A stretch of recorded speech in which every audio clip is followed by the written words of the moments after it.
Assalomu alaykum, hurmatli Sharq avtomaktabi YouTube kanali obunachilari. Bugun sizlar bilan imtihon avtotest savollaridagi eng so'nggi shablonlarni ko'rib chiqamiz. Bu savollar sababli ko'pchilik o'quvchilar imtihondan yiqilmoqda. Diqqat bilan kuzatishingizni so'rab qolamiz. 58-shablon, birinchi savol. Qizil avtomobil kimga yo'l berishi kerak? Bu joyda qizil avtomobilning oldida ikkinchi darajali yo'llar bilan kesishuv belgisi turibdi. Bu belgi bizga bu chorrahadan birinchi bo'lib o'tish imtiyozini beradi. Demak, qizil avtomobil hech kimga yo'l berishga majbur emas. Keyingi savol. Avtomobil haydovchisi qaysi yo'nalish bo'yicha qoidani buzib burilmoqda?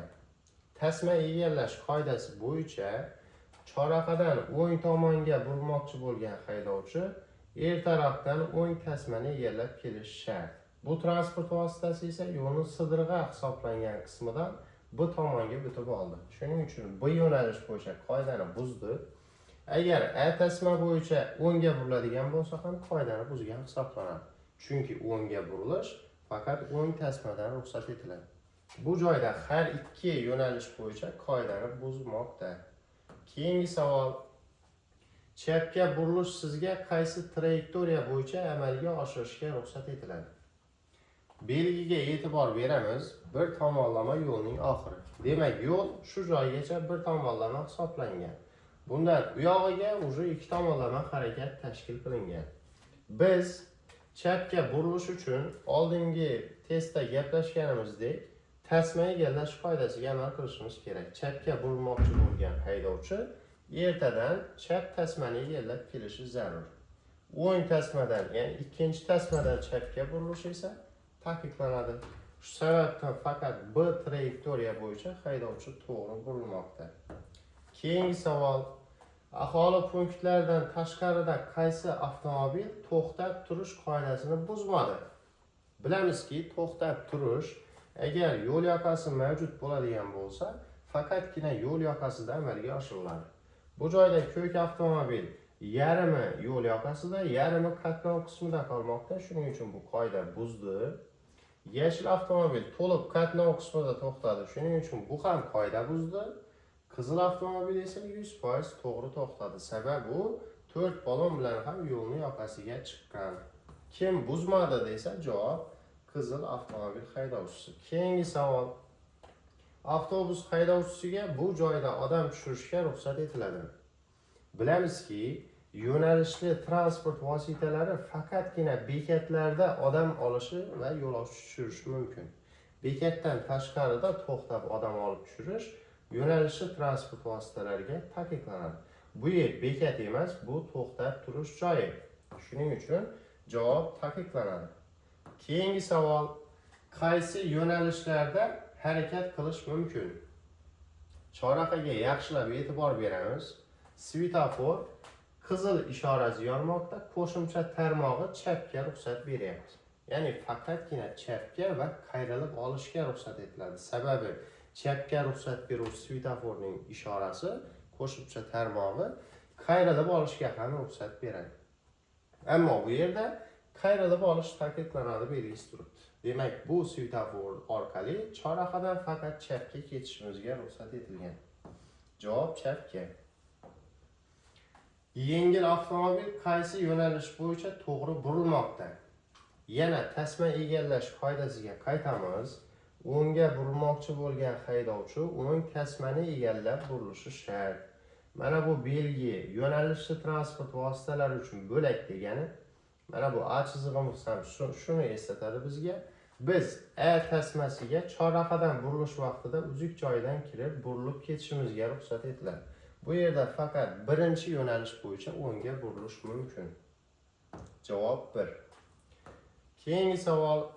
Yo'nalishli transport vositalariga bekatlardan tashqari joylarda yo'lovchi olish va tushirishga ruxsat etiladimi? Oldingi test savollarida ko'rib chiqqanimizdek, yo'nalishli transport vositalariga bekatdan tashqarida odam olish va tushirish taqiqlanadi. Demak, javob taqiqlanadi.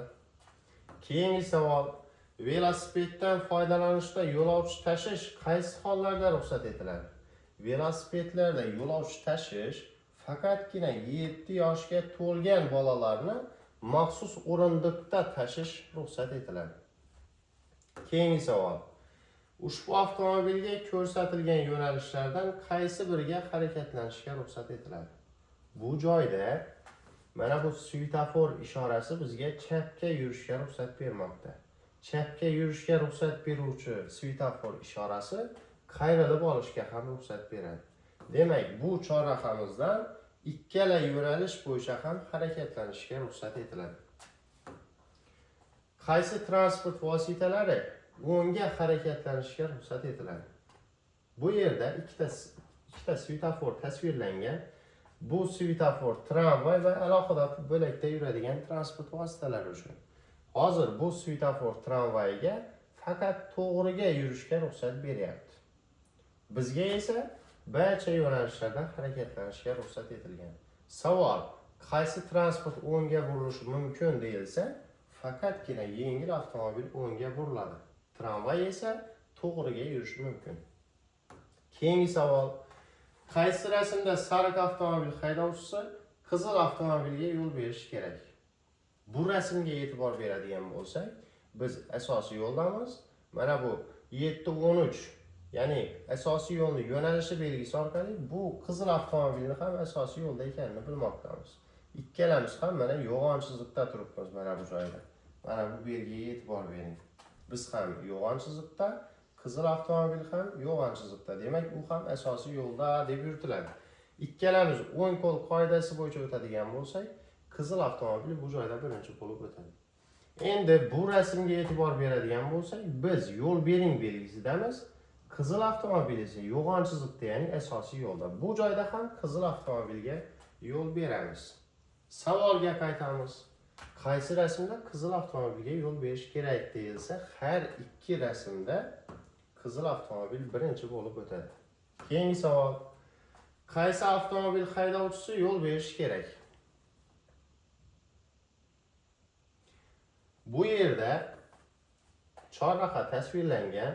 Mana bu qizil avtomobil haydovchisi harakatlanib kelgan chorrahaga yaqin bo'lgan qismi to'shamali, ya'ni asfalt qilingan. Shuning uchun bu yo'l mana bu asosiy umumiy asfalt yo'llari bilan bir xil emas. Bu ikkinchi darajali yo'l hisoblanadi. Demak, bu yerda qizil avtomobil haydovchisi yo'l beradi. Keyingi savol: avtomobillarga qaysi yo'nalishlarda harakatlanishga ruxsat beriladi? Savolni yaxshilab o'qing. Svetofor ishorasi chapga va qayrilib olishga ruxsat bermoqda. Lekin agar svetofor ishoralari tartibga soluvchining ishoralariga zid keladigan bo'lsa, haydovchilar tartibga soluvchiga bo'ysunadilar. Azilbek, bir minutasi. Tartibga soluvchiga bo'ysunadilar. Bu joyda tartibga soluvchi ikkala transport vositasiga barcha yo'nalishlarda harakatlanishga ruxsat bermoqda. Javob: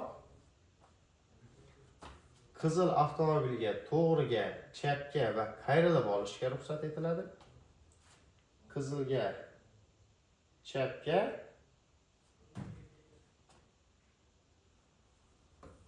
demak, tartibga soluvchining bu ishorasi har ikkala transport vositalariga ko'rsatilgan yo'nalishlarda harakatlanishga ruxsat beradi. Keyingi savol: avtomobilga qaysi yo'nalishlarda harakatlanishga ruxsat etiladi? Rasmga e'tibor beramiz. Hozir bu transport vositasi egallab turgan tasma bo'yicha to'g'riga va chapga ruxsat berilgan. Ammo yo'nalishda faqat chap yo'nalish ko'rsatilmoqda. Lekin qayrilib olish faqat mana bu tasmadan amalga oshiriladi. Demak, bu joyda ikkinchi yo'nalish bo'yicha ham burilish taqiqlanadi, birinchi yo'nalish bo'yicha ham burilish taqiqlanadi. Sababi mana bu joyda taqiqlovchi belgi turibdi. Ammo taqiqlovchi belgining talabi ajratuvchi mintaqadan o'z kuchini yo'qotadi. Shuning uchun biz bu joydan birinchi yo'nalish bo'yicha chapga burilishimizga ruxsat etiladi. Keyingi savol: ushbu avtomobil qaysi yo'nalishlarda harakatlanishga ruxsat beriladi? Tezligi soatiga 40 km/soatdan oshmaydigan transport vositalari to'g'riga harakatlanish uchun birinchi tasma, ya'ni chetki tasmadan harakatlanish kerak.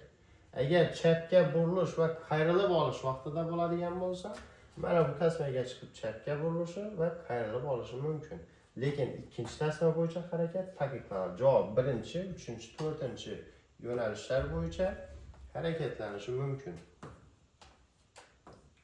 Birinchi, uchinchi, to'rtinchi yo'nalishlar javob. Keyingi savol. Individual harakatlanish vositalarini necha yoshdan boshlab boshqarishga ruxsat etiladi? Javob 14 yosh. Harakat tezligi 40 km/soatdan oshmaydigan transport vositasiga qatnov qismining o'ng qatoridan chiqishga qachon ruxsat etiladi? Aylanib o'tishda, chapga burilish yoki qayrilib olish uchun qayta tizilishda. Javob barcha sanab o'tilgan holatlarda. Keyingi savol. Qaysi javobda avariya holatini yuzaga keltirish atamasi tarifi to'g'ri ko'rsatilgan?